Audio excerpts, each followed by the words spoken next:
Salut à tous les amis, c'est Shigeki, j'espère que vous allez bien. Alors on se retrouve aujourd'hui probablement pour la dernière vidéo sur les animés de cet été, où je vais vous présenter 3 animés de romance qu'il ne fallait pas rater cette saison. Je fais rarement des vidéos dédiées uniquement aux animés de romance, donc si vous en voulez plus souvent, bombardez-moi la barre des likes. Allez, sans plus attendre, commençons.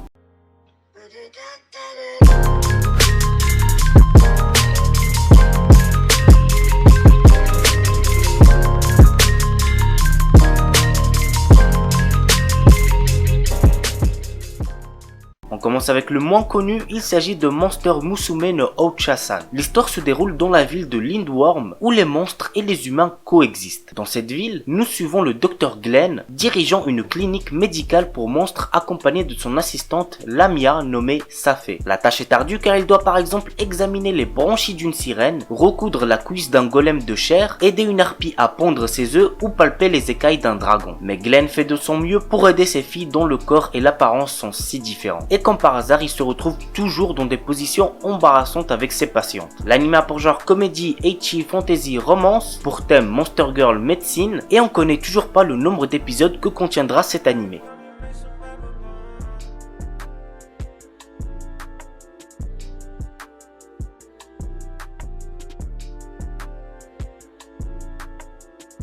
Rent a Girlfriend, l'animé préféré de beaucoup de gens cette saison. Personnellement, je l'ai découvert récemment, j'en suis à l'épisode 5, et ouais, j'aime bien, même s'il y a quelques petits trucs qui me plaisent pas trop dedans, mais ça reste quand même un animé très sympa à visionner, et qui je trouve mérite le succès qu'il a eu. Je compte tout regarder, donc il se peut que je reparle plus tard sur la chaîne. Mais du coup, voilà de quoi ça parle. Kazuya Kinoshita est un étudiant de 20 ans qui a échoué dans ses études. Il a toutefois réussi à embrasser sa petite amie une fois, mais elle l'a largué au bout d'un mois. Ne voulant plus jamais revivre une telle situation, il part en quête d'une nouvelle copine en s'aidant d'une application spéciale permettant de louer une petite amie. C'est ainsi qu'il fait la connaissance de Shizuru Mizuhara, qu'il trouve tout à fait à son goût. Mais la suite ne se déroule pas comme prévu et Kazuya s'embarque dans une situation plutôt gênante. L'anime a pour genre comédie, drame, ecchi, romance, school life, slice of life, pour thème école, harem, et comptera un total de 12 épisodes.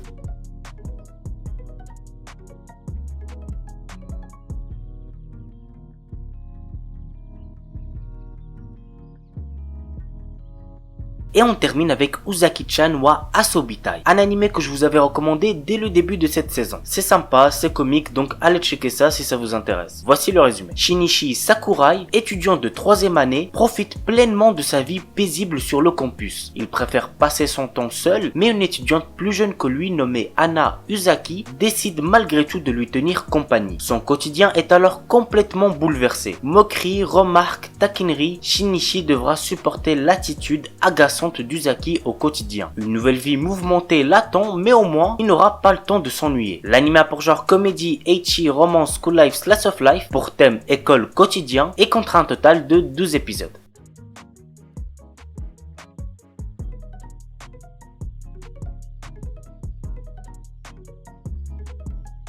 Voilà les amis, c'est tout pour la vidéo 3 animés de romance de cet été 2020 à voir. J'espère que ça vous aura plu. N'oubliez pas le pouce bleu, ça fait toujours plaisir et ça aide au développement de la chaîne. Et puis à la semaine prochaine pour une nouvelle vidéo. Sur ce, ciao tout le monde, portez-vous bien, c'était Shigeki.